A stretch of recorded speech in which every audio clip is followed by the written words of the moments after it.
President Trump's controversial pick to lead the Department of Health and Human Services has been confirmed. The lone GOP vote against Robert F. Kennedy Jr. was the former GOP leader, Mitch McConnell.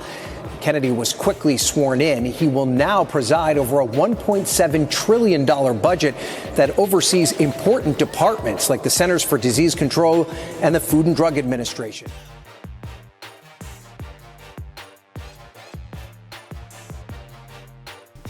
Hello, health enthusiasts.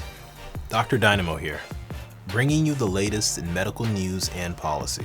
Today, we're diving into Secretary Robert F. Kennedy Jr.'s inaugural address to HHS staff, a speech that's already making waves in the public health community. Now, we'll play key clips from his address, and I'll give you guys my thoughts on the potential implications of his bold initiatives. Let's get started.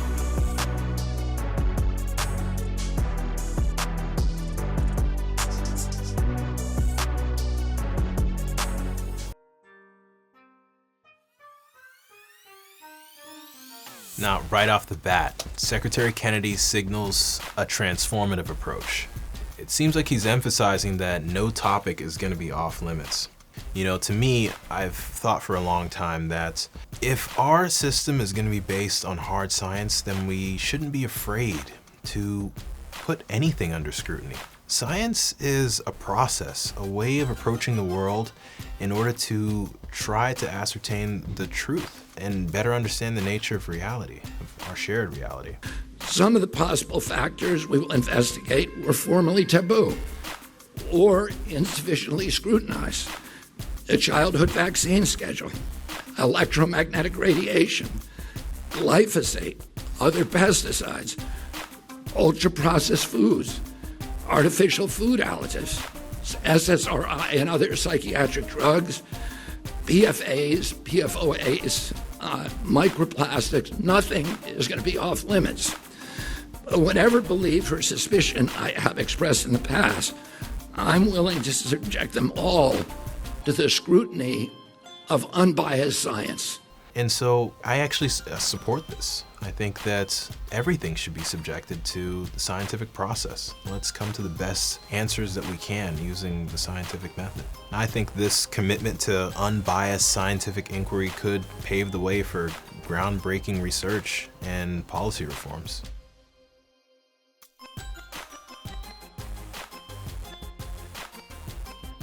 To launch a new era of radical transparency.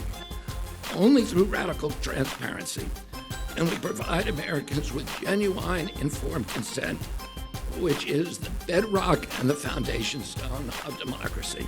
So again, here you see that radical transparency is a cornerstone of Secretary Kennedy's agenda.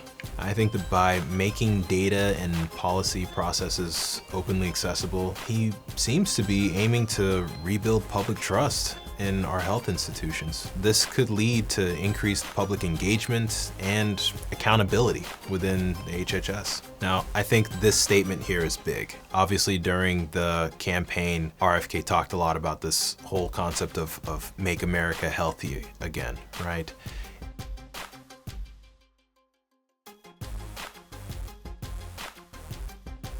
Obviously, chronic disease is a huge problem in our country. I think that tackling chronic diseases is going to be a monumental task. Secretary Kennedy does suggest that he's shifting toward what would be preventive care and lifestyle interventions. And of course, this all could revolutionize how we approach public health in the United States. So my main mission at HHS, in which I hope that you will all join me, is to reverse the chronic disease epidemic in America. On August 23rd of last year, God sent me President Trump, and he gave me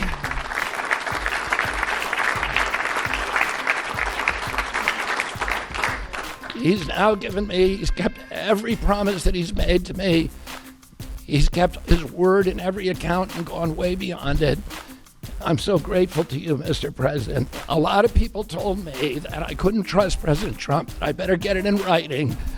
And we did a handshake, and everything that he told me he was going to do, he has done.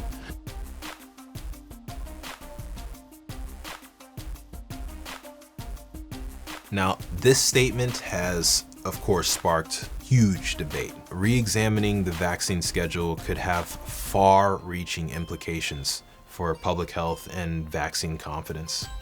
Everybody should have informed consent. People are reacting because they hear things about me that aren't true.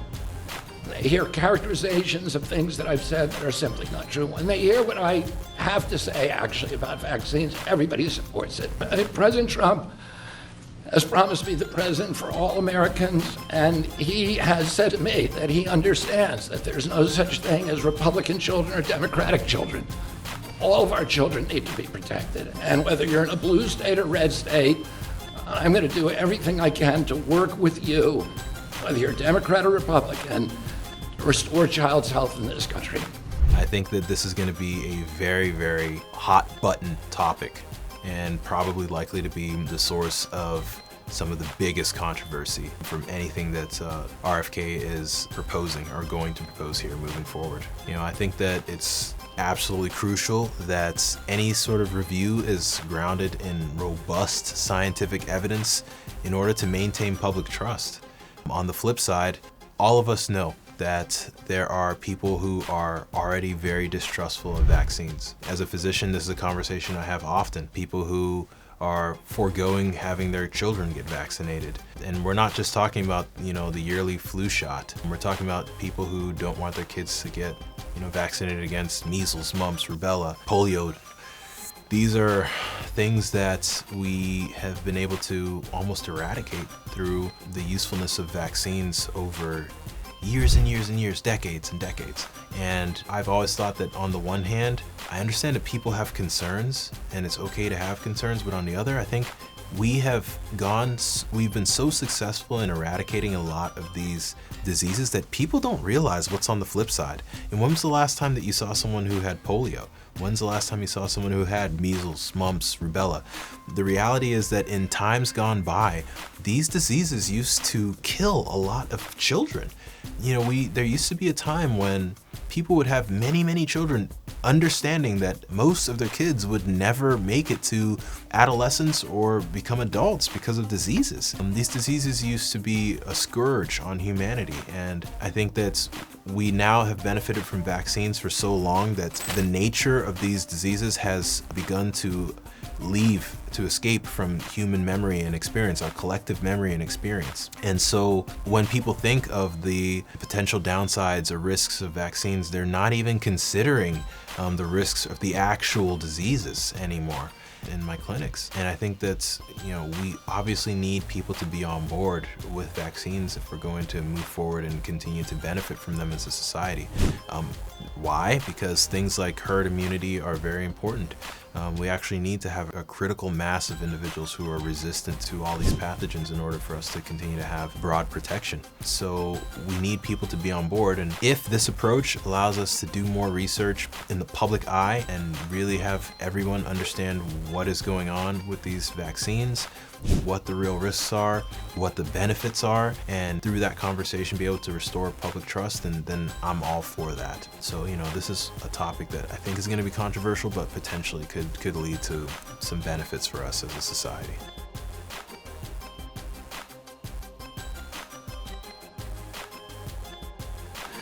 The childhood vaccine schedule, electromagnetic radiation, glyphosate, other pesticides, ultra-processed foods, artificial food additives, SSRI and other psychiatric drugs, PFAs, PFOAs, microplastics, nothing is going to be off limits. Now, by addressing these factors, Secretary Kennedy does acknowledge the complex interplay between environment, diet, and health. This holistic approach could lead to comprehensive strategies that could promote wellness and disease prevention.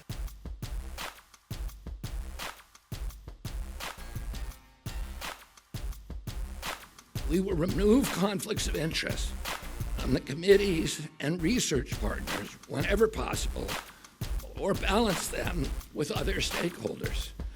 We will shut the revolving door to reestablish public trust.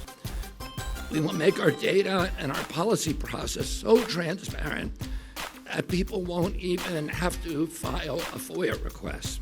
I think, ensuring that science is unbiased is obviously paramount.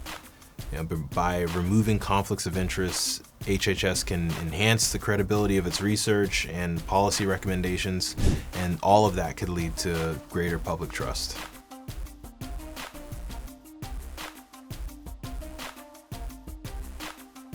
Now, this is another policy that has ignited huge debate amongst scientists, civil rights advocates, all sorts of pundits and different voices.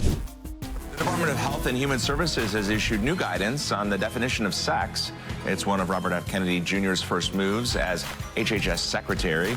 Among the new definitions are that a male is someone who has, quote, a reproductive system with the biological function of producing sperm. It aligns with an executive order President Donald Trump signed in January asking for clear guidance on sex-based definitions. I think it's essential to consider the scientific and social implications of these definitions. We have to ensure that there is inclusive and equitable health policy, and finding where that line is obviously is going to be a matter of debate, public discourse. In conclusion, I think Secretary Kennedy, now Secretary Kennedy's inaugural address outlines a bold vision for the future of public health. As all these initiatives unfold, staying informed and staying engaged is going to be crucial. I think everyone should remember that this is an evolving landscape of health policy, and knowledge in this is your best defense. I hope you guys enjoy this video. This is obviously a different format for me. I know a lot of you guys in the comments especially like to engage on what my thoughts are on different things. So I thought I'd kind of give you guys a different take, a different way of seeing my take on a topic like this. If you aren't already, please be sure to subscribe. It looks like, about 90% of you guys who are watching right now aren't subscribed. So I'd appreciate it if you hit that subscribe button for sure. And that's all I got. I'll see you guys in the next one. Stay dynamic. Peace.